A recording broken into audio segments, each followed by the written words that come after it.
Acid nitric কি? একটা mineral acid আমরা জানি। অ্যাসিড নাইট্রিকে তিনটে জিনিস আছে, হাইড্রোজেন, নাইট্রোজেন, অক্সিজেন, সেটাও আমরা দেখছি। এটা corrosive acid, highly corrosive acid, pungent ওডারের একটা অ্যাসিড। এই অ্যাসিডের মধ্যে আমরা কি কি পাই? আমরা হাইড্রোজেন পাই, আর পাই নাইট্রোজেন, অক্সিজেন। দেখুন এইগুলো সবই হচ্ছে মিনারেল, তাই এর মধ্যে আমরা স্ট্রাকচারাল কিছু জিনিসপত্র পাবো।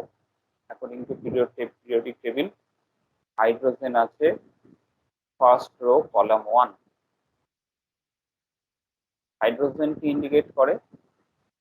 হাইড্রোজেন ইন্ডিকেট করে কিছু জিনিস। আর নাইট্রোজেন, অক্সিজেন কোথায় আছে? নাইট্রোজেন, অক্সিজেন এখানে আছে, আপনারা দেখতে পাচ্ছেন রো 2। রো 2 কলাম 15 এ আছে নাইট্রোজেন, আর কলাম 16 এ আছে অক্সিজেন। এটা হচ্ছে রো 2। তাহলে রো 2 র কিছু ফিচার পাবো, তার সাথে সাথে কলাম 15, কলাম 16 এর কিছু ফিচার পাবো, হাইড্রোজেনের কিছু ফিচার পাবো। সবগুলোকে যদি আমরা কম্বাইন ফর্মে দেখি, তাহলে আমরা অ্যাসিড নাইট্রিক কেন এরকম করে সেটা বুঝতে পারবো।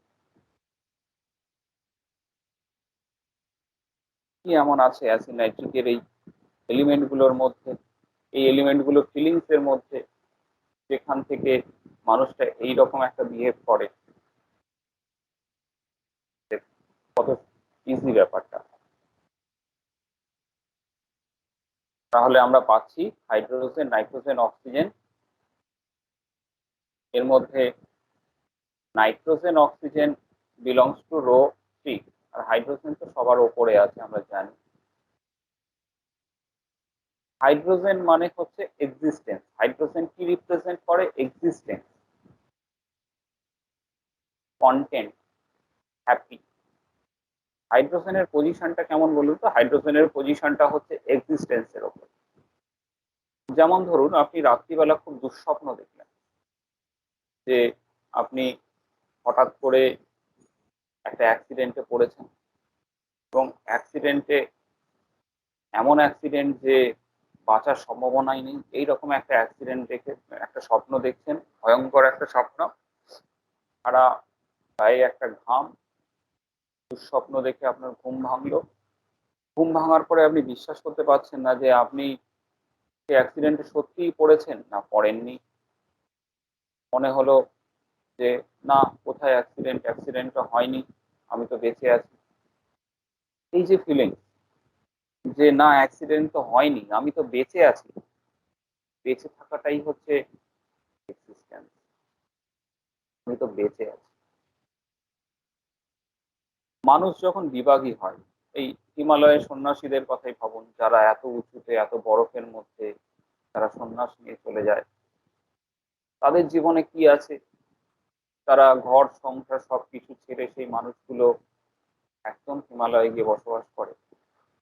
তাদের জীবনে আছে এক্সিস্টেন্স, তাদের জীবনে আছে সুপ্রিম পাওয়ার, তাদের জীবনে আছে স্পিরিচুয়ালিটি। তাদের তো কোনো চাওয়া পাওয়া নেই, চাওয়া পাওয়ার ঊর্ধ্বে তাদের জীবনে আছে এক্সিস্টেন্স। এই পার্সোনালিটি গুলো হচ্ছে hydrogen personality, existence. Acid nitric সারা জীবনের সংগ্রাম হচ্ছে তার নিজের এক্সিস্টেন্সের জন্য, তার নিজের এক্সিস্টেন্সকে বাঁচিয়ে রাখার সংগ্রাম। দেখুন, এই as if engaged in a legal suit থেকে শুরু করে যা কিছু রুব্রিক আমরা অ্যাসিড নাইট্রিকে বড় বড় রুব্রিক পেলাম, সবগুলোই কিন্তু আছে তার জীবন সংগ্রামে নিজের অস্তিত্ব টিকিয়ে রাখার সংগ্রাম। অ্যাসিড নাইট্রিক ভীষণ হেলথ সম্বন্ধে ওয়াকিবহাল, তাদের রোগ নিয়ে চিন্তা ভাবনা, এটাও কিন্তু তার এক্সিস্টেন্সের একটা লড়াই। বিশ্বাস করতে পারে না, ভিন্ডিকটিভ নেচার, আমার ক্ষতি করতে পারে, এই ফিলিংস গুলো অ্যাসিড নাইট্রিকের মধ্যে ঘুরে ঘুরে আসে, এবং সবগুলোর পেছনেই আছে এক্সিস্টেন্সের লড়াই। আমাকে তো টিকে থাকতে হবে, বেঁচে থাকতে হবে। এবং এদের জীবন সংগ্রামটাই হচ্ছে একটা স্ট্রাকচারাল, যেহেতু এটা মিনারেল আছে। এরপরে চলে আসুন নাইট্রোজেন। হাইড্রোজেনের এক্সিস্টেন্স বোঝা গেল। হাইড্রোজেনের এই এক্সিস্টেন্স বজায় রাখতে পারলেই হাইড্রোজেন খুশি। হাইড্রোজেন এতেই খুশি। নাইট্রিক অ্যাসিড যে সারা জীবন ধরে দুঃখ দুঃখ দুঃখ অখুশি হয়ে থাকবে এমনটা কিন্তু নয়। আর্লি স্টেজে নাইট্রিক অ্যাসিড ভীষণ খুশি থাকে। এরপরে যত স্ট্রাগেলের মধ্যে দিয়ে যায়, এই নাইট্রোজেন আর অক্সিজেন পার্টটা তত প্রিডমিনেন্ট হয়ে ওঠে। পিরিয়ডিক টেবিলের মজা হচ্ছে যে মেটালগুলো হেভিয়ার, যে এলিমেন্টগুলো হেভিয়ার, সেই এলিমেন্টগুলোর ক্যারেক্টার প্রিডমিনেন্ট থাকে ওষুধগুলোর মধ্যে, মিনারেলস এর মধ্যে, এই কম্পাউন্ড এলিমেন্টগুলোর মধ্যে। এই হাইড্রোজেনের থেকে নাইট্রোজেন, অক্সিজেন এদের ওয়েটটা একটু বেশি আমরা দেখতে পাবো। যেমন ন্যাট্রামিউ বা ন্যাট্রাম কার্ব বা ন্যাট্রাম সাল্ট, এই মিনারেলগুলোর মধ্যে ক্লোরিন পার্ট, কার্বন পার্ট বা সালফার পার্টটা বেশি প্রমিনেন্ট থাকে। ন্যাট্রাম পার্ট তো আছেই, যেহেতু ওগুলো রাইট সাইডের এলিমেন্ট, তাই heavier, more heavier than left side element, so they are predominantly present. এবার আসি নাইট্রোজেন। নাইট্রোজেন আছে কলাম 15, কলাম 15 আপনারা দেখতে পাচ্ছেন। আর অক্সিজেন আছে কলাম 16, রো 2। কলাম 15 কি রিপ্রেজেন্ট করে? কলাম 15 এর মধ্যে অন্যান্য যে এলিমেন্ট গুলো রয়েছে আপনারা দেখছেন, ফসফরাস, আর্সেনিক, অ্যান্টিমনি, বিসমাথ, এইগুলো রয়েছে। তাহলে মেন থিম কি? কলাম 15 এর মেন থিম হচ্ছে shut out, exclude by other and feel isolated, insecurity। এই পৃথিবীতে কেউ নেই যার উপরে এই কলাম 15 এর মেডিসিন গুলো ভরসা করতে পারে। আমরা দেখেছি ফসফরাস থেকে, as if in a distant island. Phosphorus ভাবে যে আমি একটা ডিস্টেন্ট আইল্যান্ডে আছি এবং সেইখানেই আমাকে মানিয়ে গুছিয়ে চলতে হবে, সেই জন্য ফসফরাস এইরকম ভাবে এত সুন্দর বন্ধুর মতো আচরণ করে। আমরা দেখেছি আর্সেনিক, আর্সেনিকের কি ট্রিমেন্ডাস ইনসিকিউরিটি থাকে। আমরা দেখেছি বিসমাথ, আমরা দেখেছি অ্যান্টিমনি। বিসমাথের বাচ্চাদের তো দেখেছি বমির সময় কিভাবে মাকে আঁকড়ে থাকে। আমরা দেখেছি অ্যান্টিমনির মধ্যে এই ফিচার থাকে। আর আমরা এখন দেখছি নাইট্রিক অ্যাসিড। তাহলে এই কলামের মেন ফিলিংসটাই তো নাইট্রিক অ্যাসিডের মধ্যে রয়েছে, as if shut out, as if excluded by other. Nitric acid ভাবে না যে ওরা আমার ক্ষতি করতে পারে, ওরা ঠিক সুবিধের নয়, বিশ্বাস করতে চায় না, বিশ্বাস করতে পারেও না। ও ভাবে ওর বিরুদ্ধে চক্রান্ত চলছে। দেখুন সব ফিলিংস গুলো হচ্ছে নাইট্রোজেনের ফিলিংস, নাইট্রিক অ্যাসিডের মধ্যে যেটা আমরা পাই। আর অক্সিজেন, অক্সিজেন তো রয়েছে কলাম 16-এ। আমরা জানি একটা স্ট্রাকচার যখন ফরমেশন হয়, স্ট্রাকচার গুলো প্রথম দিকে স্ট্রাকচার গুলো জাস্ট ফরমেশন হয়, মাঝামাঝি গিয়ে স্ট্রাকচার গুলো ফুললি ফর্ম থাকে অ্যারাউন্ড কলাম 10। তারপরে স্ট্রাকচার গুলো ফল করতে থাকে। প্রথম দিকে ফিলিংস হচ্ছে আই নিড ইট, মাঝের দিকের কলামের ফিলিংস হচ্ছে আই হ্যাভ ইট, আর একদম এক্সট্রিম রাইটে হচ্ছে আই লুজ ইট। তাহলে যত ডান দিকে আসছে স্ট্রাকচার গুলো ব্রেক করতে থাকছে। কলাম 16 দিয়ে তো স্ট্রাকচার একদমই ব্রেক করতে থাকে। কলাম 10, কলাম 10 হচ্ছে কমপ্লিট স্ট্রাকচার আমরা জানি। তারপরে 11 থেকে একটু একটু একটু করে ব্রেক করতে করতে 17-তে গিয়ে একদমই ব্রেক করে যায়। এই জন্য 17-র কলাম 17 এর মেডিসিন গুলো এত ডিস্ট্রাকটিভ হয়। ইউরিক অ্যাসিডকে আমরা জানি, ইউরিক অ্যাসিড ঘর সংসার ছেড়ে একদম এক্সেন্ট্রিক মানসিকতা, ক্লোরিনকে আমরা দেখেছি, ক্লোরিন কি মানে মিউরেটিকাম পার্ট কিভাবে একটা সম্পর্ক বিচ্ছেদ করে বেরিয়ে আসে। ক্রোমিয়াম আয়োডিয়ামের মধ্যে এই ফিলিংসটা পাই, সেটা যে রোতে অবস্থান করে সেই রোয়ের একদম এক্সট্রিম রাইটে থাকার জন্য সেই রোয়ের সমস্ত ফিচার ছেড়ে ও বেরিয়ে আসতে চায়। মানে অক্সিজেনও তাই, অক্সিজেন হচ্ছে একদম এক্সট্রিম রাইটে আছে, 16-এ আছে। অক্সিজেনের ফিলিংস আপনারা দেখতে পাচ্ছেন। অক্সিজেনের মেন ফিলিংস হচ্ছে আনইকুয়াল স্ট্রাগল, এবং আনইকুয়াল স্ট্রাগলের জন্য অক্সিজেনের যে ফ্যাটিকনেস তৈরি হয়। আপনারা প্রত্যেকটা অ্যাসিডের মধ্যে অক্সিজেন পার্ট আছে। এই অক্সিজেন থাকার জন্য প্রত্যেকটা অ্যাসিড গ্রুপ হচ্ছে ফ্যাটিক হয়ে যায়। Unequal struggle, fatigue, work impossible, loss of capacity, এটা পরের দিকে। প্রথম দিকে কিন্তু আর্লি লাইফে নাইট্রিক অ্যাসিড এটা থাকে না। নাইট্রিক অ্যাসিডের এই ফিলিংসটা ডেভেলপ করে কিন্তু after struggle, after mental stress.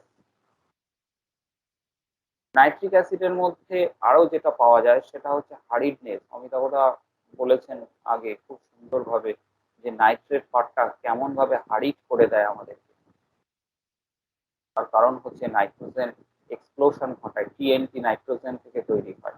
ডায়ালেটার গুলো ইউজ করা হয় মেডিসিনে, নাইট্রেট, নাইট্রোগ্লিসারিন ইউজ করা হয় ভেসোডায়ালেটার হিসেবে।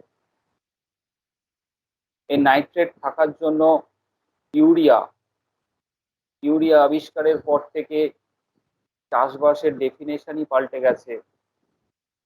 এত ভালো একটা ফার্টিলাইজার, এত ভালো গ্রোথ এনে দেয়, রাতারাতি গাছপালার মধ্যে গ্রোথ এনে দেয়, তার কারণ হচ্ছে নাইট্রেট পার্ট আছে।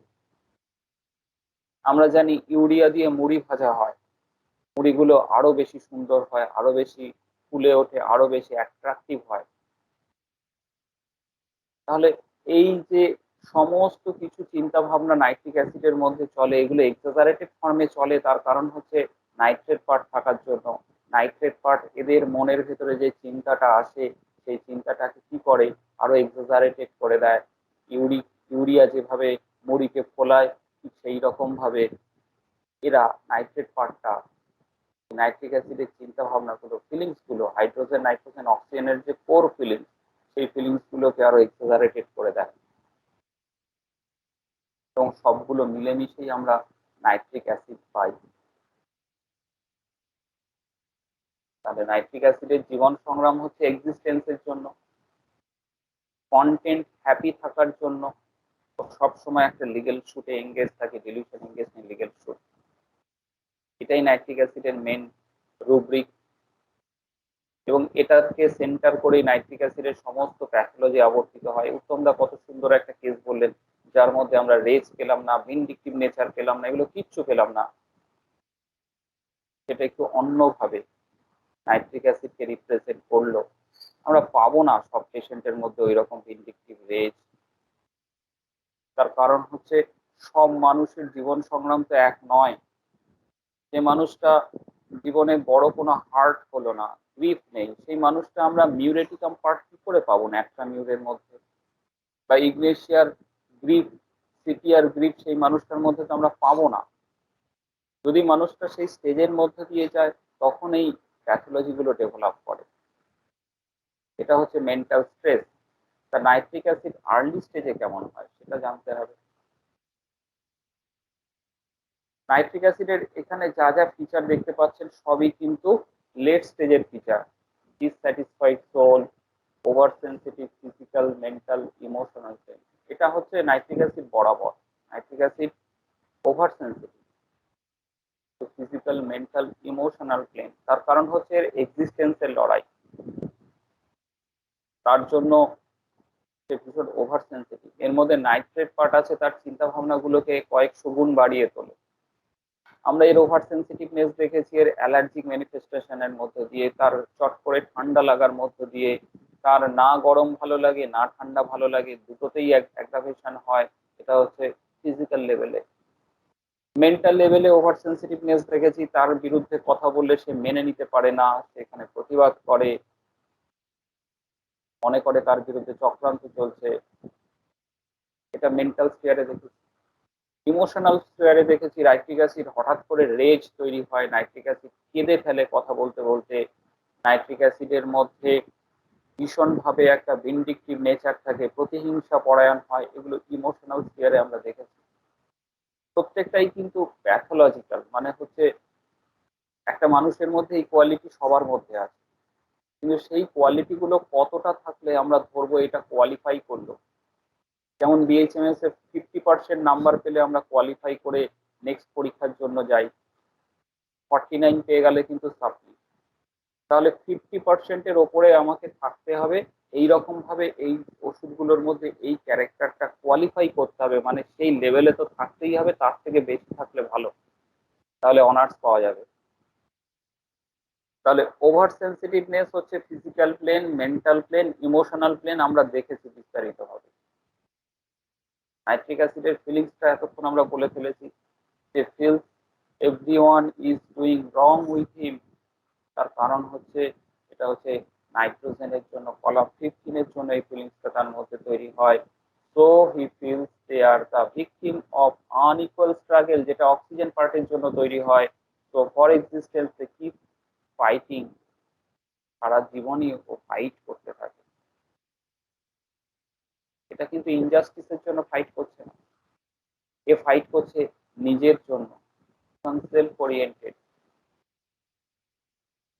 নিজের এক্সিস্টেন্সের জন্য ফাইট করছে। As a result become own out in all level, প্রত্যেকটা লেভেল গুলো ওন আউট স্টেজে থাকে, মানে আর নিতে পারে না, স্ট্রেস আর নিতে পারে না, অক্সিজেন পার্টের জন্য এটা হয়। তার ফলে নাইট্রিক অ্যাসিড আমাদের কাছে ক্লাসিক্যালি যেভাবে আসে সেটা আমরা বিস্তারিত আলোচনা করেছি। নাইট্রিক অ্যাসিড অ্যাকচুয়ালি হচ্ছে আনহ্যাপি ইন্ডিভিজুয়াল। নাইট্রিক অ্যাসিডকে ভালো কথা বললেও রাগ, খারাপ কথা বললে তো রাগ আছে। নাইট্রিক অ্যাসিড যেন একটা ইমব্যালেন্স স্টেটে আছে, নাইট্রিক অ্যাসিডের যেন একটা ডিসস্যাটিসফাইড সোল। এই ডিসস্যাটিসফ্যাকশনের জন্য নাইট্রিক অ্যাসিডকে তুমি যত ভালোই ওষুধ দাও না কেন, সেই ওষুধটা গিয়ে তার মধ্যেও অ্যাগ্রাভেশন তৈরি করে। আমাদের মেট্রোমেডিকাতে খুব কম ওষুধ আছে যে যে ওষুধগুলো প্রত্যেকবার মেডিসিন দেওয়ার পরে অ্যাগ্রাভেশন হয়, যে কোনো মেডিসিন খাওয়ার পরে অ্যাগ্রাভেশন হয়, আমরা তাদেরকে বলি হাইপার সেন্সিটিভ পেশেন্ট। নাইট্রিক অ্যাসিডের হাইপার সেন্সিটিভিটি থাকার জন্য নাইট্রিক অ্যাসিড কি করে, যা ওষুধ খাওয়ানো হয় সবই তার মধ্যে প্রুভিং হয়, বলে আমার তো অ্যালোপ্যাথি ওষুধ মোটেই চলে না ডাক্তারবাবু, খেলেই আমার বাড়াবাড়ি হয়ে যায়, আমার হোমিওপ্যাথি ওষুধও চলে না, খেলে আমার বাড়াবাড়ি হয়ে যায়, আগে তো দুবার বাড়াবাড়ি হয়েছে বলে আমি হোমিওপ্যাথি ওষুধ ভয় খাই না। যা ওষুধ দেওয়া হয় সে তার মেন্টাল প্লেন, ফিজিক্যাল প্লেন সবেতেই ডিসস্যাটিসফাই, একটা ওভার রিয়াকশন তৈরি করে, ওভার সেন্সিটিভনেস এর জন্য, ওষুধে অ্যালার্জি, ওষুধ খেলে অ্যাগ্রাভেশন, এগুলো নাইট্রিক অ্যাসিডকে ইন্ডিকেট করে। ইমোশনাল প্লেনে খুব তুচ্ছ তুচ্ছ কথাতে নাইট্রিক অ্যাসিড রিয়াক্ট করে ফেলে, যে কথাগুলো রিয়াকশনের কোনো ব্যাপারই নয়, এটা সাধারণ ছোট্ট কথাতেই নাইট্রিক অ্যাসিড রিয়াকশন করে ফেলে। মেন্টাল প্লেনে এদের মনের মধ্যে যে ভাবনা চিন্তাগুলো আসে সেটা এক্সাজারেটেড ফর্মে আসে, হয়তো কিছুই হবে না কিন্তু ও অনেক কিছু ভেবে ফেললো, অনেক প্ল্যান করে ফেললো, এবং এই প্ল্যান করতে গিয়ে ইমোশনালি মেন্টালি ও এতটাই এক্সস্টেড হয়ে যায়, এই এক্সস্টন থেকে রাতের ঘুম অবধি চলে যায়, নাইট্রিক অ্যাসিড রাতে ঘুমোতে পারে না, স্লিপলেস নাইট কাটতে থাকে। পপুলাসেরও স্লিপলেস নাইট কাটে, কার্সিনোসিনেরও কাটে, নাইট্রিক অ্যাসিডেরও কাটে। কেন কাটে এবার বোঝা যাচ্ছে, কেউ ঘুমোয় না, কেন ঘুমোয় না, তার কারণ হচ্ছে feels everyone is doing wrong with him, এবং ও এটা চট করে মেনে নিতে পারে না। তার কারণ হচ্ছে এক্সিস্টেন্সের লড়াই, ওকে তো হাইড্রোজেনের কাছে পৌঁছতে হবে, হাইড্রোজেন তো একটা পার্ট আর নাইট্রেট একটা পার্ট, তা হাইড্রোজেন পার্টটা সবসময় ওর এক্সিস্টেন্সকে বাঁচিয়ে রাখার জন্য ওকে স্টিমুলেট করে যাচ্ছে, আর নাইট্রেট পার্টটা সবসময় এই বাকি রিয়াকশন গুলো দিয়ে যাচ্ছে। সুতরাং একদিকে হচ্ছে এক্সিস্টেন্স ফিলিংস এর লড়াই, আর আরেক দিকে হচ্ছে ডেস্ট্রাকটিভিটির লড়াই, দুটো অপোজিট পোল তো রয়েছে, অপোজিট পোল যখনই দুটোর মধ্যে মেলানোর চেষ্টা হচ্ছে, তখনই নিজের মধ্যে একটা টার্মোয়েল তৈরি হচ্ছে, যে টার্মোয়েলটা নাইট্রিক অ্যাসিডকে সারা জীবন তাড়িয়ে মারছে।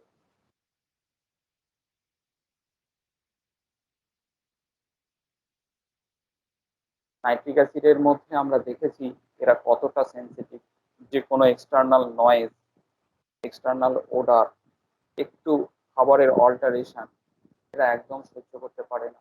এটা আমরা ফিজিক্যাল লেভেলে দেখেছি। একটু অ্যাডভার্স সার্কামস্টেন্সেস এরা ওভার রিয়াক্ট করে ফেলে, তেলা কাট দিয়ে মারে, ভাবা যায় মানে কতটা ওভার রিয়াক্টিভিটি। রেগে গিয়ে চড় অনেকেই তোলে গ্রামে গঞ্জে, কিন্তু তাই বলে চেলা কাট দিয়ে তো সবাইকে মারে না। এটাই হচ্ছে প্যাথোলজিক্যাল কোয়ালিফিকেশন, কোয়ালিটি। এই কোয়ালিটি দেখতেই আমরা একটা ওষুধকে মাথায় আনতে পারি। এর মধ্যে কি আছে? এর মধ্যে আছে যে এরা ভাবে সবাই খারাপ, সবাই তার জন্য ক্ষতি করছে। এটাই হচ্ছে নাইট্রিক অ্যাসিডের main feelings. They feel, they make things wrong. তারা ভাবে আমি যেটা করছি, আমি তো রং করছি, এবং আমার আশপাশে যারা রয়েছে সবাই রং করছে, সবাই ঠিক করছে না, ভুল করছে। এভরিওয়ান ইজ ডুইং রং। এরাও নিজেদের প্রতি যে রং করছে, যে ঠিক করছে না, সেটাও এদের মধ্যে থাকে। তাই এরা কি করে, এরা খাবার দাবারের ব্যাপারে যথেষ্ট সচেতন, যে কোনো জায়গায় গিয়ে টপ করে খেয়ে নেবে না। জলের সম্বন্ধে যথেষ্ট সচেতন, কারণ সাফারিং হতে পারে তো ওইগুলো খেয়ে নিলে। এরা ফাস্ট ফুডের দিকে যাবে না। এরা একদম দেখবেন যে কিছু লোক আছে যারা খুব পাংচুয়াল রুটিন লাইফ লিড করে, খুব পাংচুয়াল, একদম ঘড়ি ধরে 5টায় ওঠে, তারপর হাঁটতে বেরোয়, হেঁটে এসে হালকা কোনো কিছু খাবার খায়, একদম রুটিনিস্ট। ঠিক রাতের খাবারটা ঠিক রাত্রিবেলা 9টার মধ্যে খেয়ে নিতে হবে, 10টার মধ্যে ঘুমোতে যেতে হবে, সন্ধ্যাবেলা এই সময়টা হাঁটতে বেরোতে হবে, ভীষণ রুটিনিস্ট। তাদের প্রপার্টি গুলো যেন তার অবর্তমানে যেন সমস্যা না তৈরি হয়, একদম ঠিক ঠিকভাবে সবাইকে সমানভাবে ডিস্ট্রিবিউট করে দেওয়া, এবং ঠিক ঠিকভাবে ফাইল মেনটেন করা, ঠিক ঠিকভাবে সময়ে ওষুধ খাওয়া, ঠিক ঠিক সময় ডাক্তার দেখানো, ভীষণ রুটিনিস্ট, পাংচুয়াল।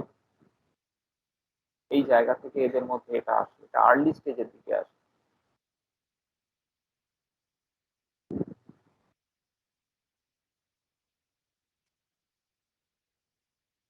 তার কারণ হচ্ছে তাদের থেকে যেন কোনো কিছু ভুল ত্রুটি না হয়, তারা যেন কোনো রং না করে ফেলে, তাই নাইট্রিক অ্যাসিডের এইরকম ফিচার আমরা দেখতে পাই। একদম কার্সিনোসিন, একদম আর্সেনিকের মতো ফিচার নিয়ে নাইট্রিক অ্যাসিড আর্লি স্টেজে আমাদের কাছে আসে। নাইট্রিক অ্যাসিডকে চেনার খুব সোজা উপায় হচ্ছে পাড়া প্রতিবেশীদের সাথে, বন্ধু বান্ধবের সাথে ওর সম্পর্ক কেমন।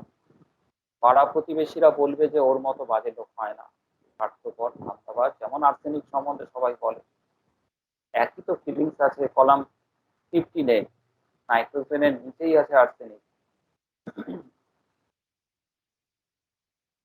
নাইট্রোজেনের নিচে ফসফরাস, তার নিচে আর্সেনিক, কলাম 15।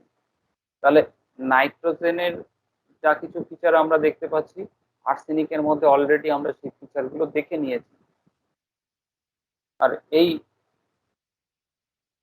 ভয় থেকে, ভয় থেকে নাইট্রিক অ্যাসিড এইরকম কিছু করে। বাইরের জল তো খাবেই না, পারলে জল বয়ে নিয়ে যাবে, সমস্ত কিছু একদম রুটিনিস্ট। এবং নাইট্রিক অ্যাসিড ভাবতে থাকে যে অন্য লোকগুলোও তার ক্ষতি করতে পারে, সেই জন্য একদম মেপে কথা বলা, সবার সাথে ওভার রিয়াক্ট করে ফেলা। ওভার রিয়াক্ট মানুষ কখন করে? বাঁচার জন্য তো করে। যদি আপনার বাড়িতে মাঝরাতে চোর ডাকাত কেউ আসে, নিশ্চয়ই আপনি তার সাথে ভদ্রস্থ ভাবে কথা বলবেন না, আপনি তার সাথে ওভার রিয়াক্ট করেই কথা বলবেন, চেঁচিয়ে কথা বলবেন, হেল্প হেল্প বলে চেঁচাবেন যেন আশপাশের লোক আসে। রাত 2টোর সময় আপনার বাড়িতে ঢুকেছে, আপনি কি তখন খুব তার সাথে পোলাইটলি কথা বলবেন? আচ্ছা বাবা করে কথা বলবেন, কখনোই বলবেন না। তার সাথে ওভার রিয়েক্ট করেই কথা বলবেন। এই নাইট্রিক অ্যাসিডের ফিলিংসটাই হচ্ছে তাই। নাইট্রিক অ্যাসিডের বাড়িতে, মানে নাইট্রিক অ্যাসিডের মনের ঘরে যে লোকগুলো আসে, সেগুলো ও ভাবে যে তারা সবসময় তার ক্ষতি করতেই আসছে। সেই জন্য তার এই ওভার রিয়াকশনটা তার মধ্যে তৈরি হয়। নাইট্রিক অ্যাসিড কখনো লো টোনে ভালোভাবে কথা বলতে পারে না, বলে না কেন বলে, কিন্তু ওন আউট স্টেটে গেলে নাইট্রিক অ্যাসিড এইভাবে রিয়াক্ট করে ফেলে, ওভার রিয়াক্ট করে ফেলে। আর এইভাবে অসম জীবন সংগ্রাম করতে গিয়ে নাইট্রিক অ্যাসিড কি হয়, চট করে ওন আউট স্টেজেও চলে যায়। তার কারণ হচ্ছে আনইকুয়াল স্ট্রাগল। কি হয় না, ফিজিক্যাল প্লেনে ফিজিক্যাল এক্সহশন তৈরি হয়। মেন্টাল প্লেনে কি হয়, মেন্টাল প্লেনে আগেই বললাম ভেরি পাংচুয়াল থাকে আর্লি স্টেজে। এর পরের স্টেজটা থাকে unmove by good opinion of other. ওকে ভালো কিছু বললেও ওর সেটা নেয় না, ওর মনে হয় যে ওটা তার ক্ষতিই করবে, চক্রান্ত চলছে ওর মনে, ওর বিরুদ্ধে। Unmove by good opinion of other. যে বাচ্চাগুলো ছোটবেলা থেকে দেখতে পেয়েছে যে তার বাবা মার মধ্যে মিলমিশ নেই, কাকা জ্যাঠাদের মধ্যে মিলমিশ নেই, সবাই তাদেরকে ঠকিয়েছে, সবাই তাদের সাথে খারাপ ব্যবহার করেছে, তারা ভিক্টিমাইজ হয়েছে, এই বাচ্চাগুলো যখন আলটিমেটলি বড় হয়ে ওঠে, তখন তাদের মধ্যে এইরকম একটা ইমপ্রেশন তৈরি হয়। ছোটবেলাটা আমাদের ভীষণভাবে জানতে হয় তারা ছোটবেলাটা কিভাবে কাটিয়েছে। মা, বাচ্চাটা যখন মায়ের পেটে ছিল, মা বিভিন্ন রকম মেন্টাল টর্চারের মধ্যে দিয়ে গেছে। মাকে তো মেরে ফেলার চক্রান্ত হয়েছিল। মা যখন ছিল তখন, ওর যখন মায়ের পেটে ছিল তখন বাবার তো অন্য কোনো মহিলার সাথে অ্যাফেয়ার ছিল। এই সবগুলোই না এইরকম ভাবে ডিস্ট্রাকটিভ ওষুধগুলোর একটা বীজ বপন করে, মার্কারির বীজ বপন করে, নাইট্রিক অ্যাসিডের বীজ বপন করে। তার কারণ হচ্ছে ও যখন ছোটবেলা থেকেই মায়ের পেটে বড় হচ্ছে, তখনই মা এই রকম অসম জীবন সংগ্রামের মধ্যে দিয়ে গেছে। আমরা যদি সেইগুলো ধরতে পারি এবং তার সাথে বাকিগুলো মেলাতে পারি, তাহলে নাইট্রিক অ্যাসিড তো হবেই। নাইট্রিক অ্যাসিড এইভাবেই তৈরি হয়। তাহলে আর্লি স্টেজে নাইট্রিক অ্যাসিড কেমন থাকে, খুব পাংচুয়াল, ঘড়ি ধরে খাবে, মেপে খাবে, মেপে পায়খানা করবে। পেশেন্ট এসে বলে যে ডাক্তারবাবু আমার 100 গ্রামের মতো পায়খানা হচ্ছে, আমি তো এত খাচ্ছি, তো যাচ্ছে কোথায়? কি মেপে পায়খানা করে? সমস্ত কিছু মাপা, ভেরি পাংচুয়াল, ভেরি পাংচুয়াল কিন্তু নাইট্রিক অ্যাসিড আর্লি স্টেজে। এরা unmove by opinion of other, good opinion of other. তার কারণ হচ্ছে এই ফিলিংসটা সবাই ক্ষতি করতে পারে, সেই জন্য রিজিড থাকে। এবং তারপরে কি তৈরি হয় দেখুন, পরপর আসছে কিন্তু, তারপর তৈরি হয় হাইপোকন্ড্রিয়া। হাইপোকন্ড্রিয়াক মানে কি? হাইপোকন্ড্রিয়াক মানে হচ্ছে বাড়িয়ে সবকিছু ভাবা, রোগ সম্বন্ধে বাড়িয়ে ভাবা, তার প্রবলেম সম্বন্ধে বেশি বাড়িয়ে ভাবা, এবং বাড়িয়ে ভাবা তাই নয়, এবং কি কি হতে পারে সেই প্ল্যানটাও মনের ভেতরে চলে, তার সলিউশন কি করা যায় সেটাও মনের ভেতরে চলে। তাহলে কি আমার লিভারটা খারাপ হয়ে গেল, এইরকম পায়খানা হচ্ছে কেন? তাহলে আমার পেটে ব্যথা হচ্ছে মানে নিশ্চয়ই লিভারে পাথর হতে পারে। এখন তো শুনেছি সবার লিভারে ফ্যাট হয়, তাহলে আমার লিভারে কি ফ্যাট জমলো? আচ্ছা পেটে ব্যথা হয় কেন? পেটে ব্যথা, গ্যাস্ট্রিক আলসার হলে পেটে ব্যথা হয় শুনেছি, আমার পেটে নিশ্চয়ই খাওয়া হয়েছে, খাওয়ার পরে হাইপোকন্ড্রিয়া, বাড়িয়ে বাড়িয়ে সমস্ত কিছু ভাবে। তাই যেমন ফিজিক্যাল লেভেলেও ভাবতে পারে, সেরকম মেন্টাল ইমোশনাল স্পেয়ারেও ভাবতে পারে, হাইপোকন্ড্রিয়া। এরপরে কন্ড্রিয়া এই স্টেটটা যখন আরেকটু এক্সাজারেটেড ফর্মে হয়, তখন ও কি করে, নিজের জীবন সংগ্রামের জন্য আরো বেশি রিজিড হয়ে যায়, তখন নিহিলিস্টিক অ্যাটিচিউড দেখায়। নিহিলিস্টিক মানে হচ্ছে ডিস্ট্রাকটিভ অ্যাটিচিউড ওর মধ্যে চলে আসে। এবং তারপর যেটা আসে সেটা হচ্ছে সুইসাইডাল ও হোমিসাইডাল। নাইট্রিক অ্যাসিড যদি ভাবে তার একটা গভীর বড় কোনো রোগ হয়েছে, তাহলে কিন্তু মুশকিল। তাহলে কোথায় যাব, কাকে নিয়ে যাব চিকিৎসা করাতে? ও ভেবে ভেবে সুইসাইডই করে ফেলে। আলটিমেটলি দেখা গেল পোস্টমর্টম করার পরে তার ওরকম কিচ্ছু হয়নি। এরকম অনেক ঘটনা আপনারা পেপারে পড়বেন, যে ভেবেছিল কোনো বড় রোগ হয়েছে তাই সুইসাইড করে ফেলল। এবং এরা একা মরে না, এদের সাথে যারা ডিপেন্ডেন্ট আছে সবাইকে নিয়ে মরবে। নাইট্রিক অ্যাসিড এতটাই রেজ, এতটাই ভিন্ডিকটিভ, মরার আগে সুইসাইড নোট লিখে যায় যে আমার মৃত্যুর জন্য অমুক অমুক অমুক দায়ী, আমি তো মরে যাবই কিন্তু ওদেরকে মেরেও ছাড়বো। নাইট্রিক অ্যাসিড এমন একটা ব্যক্তিত্ব, নিজের নাক কেটে পরের যাত্রা ভঙ্গ করে। নাইট্রিক অ্যাসিড তো ছাড়ার পাত্র না। সুইসাইডাল হোমিসাইডাল অ্যাটিটিউড নাইট্রিক অ্যাসিডের একদম লাস্টের দিকে চলে আসে। নাইট্রিক অ্যাসিড যখন আনইকুয়াল স্ট্রাগেলে একদম ফ্যাটিক হয়ে যায়, তখন নাইট্রিক অ্যাসিডের এই ফিচার। এই জন্য নাইট্রিক অ্যাসিডের কনস্টিটিউশনটাও দেখবেন, মুখে কোনো জেল্লা নেই, মুখের ভাষার কোনো ঠিকানা নেই, কেমন একটা অদ্ভুত মানুষ, কথাবার্তাগুলো রাফ, কথা বলতে ভালো লাগে না। মনে হচ্ছে নাইট্রিক অ্যাসিড পেশেন্ট যখন আমার চেম্বারে আসে, আপনাদের ফিলিংস হবে যেন আপনার মাথার ওপর চেপে বসছে, আপনার মাথার ওপরটাই যেন ওর বসার জায়গা, আপনার ওপরে ও এমন বিহেভ করছে যে আপনার মোটেই ভালো লাগছে না। কতক্ষণে ও চলে যাবে আপনি ভাবছেন, আপনি সবসময় ভাবছেন যে এ কোনো অন্য কারোর ক্ষতি করতে পারে, আপনারও ক্ষতি করতে পারে। রোগ যদি ভালো না হয় কিভাবে ক্ষতি করবে, রোগ যদি ভালো না হয়, যদি বাড়াবাড়ি হয়, ও দেখবেন যে আপনার চোখের সামনে আপনার বাইরে বসে আরো 5 জন পেশেন্ট হবে। দূর, আমি তো 3 মাস ধরে দেখাচ্ছি, কোথায় আপনারা বলেন ভালো হয়, আমার তো কিছুই কমলো না। তখন মাথাটা খারাপ হবে না? নাইট্রিক অ্যাসিড পেশেন্ট আমাদের ক্লিনিকে এসে এই রকম অ্যাটিটিউড করে,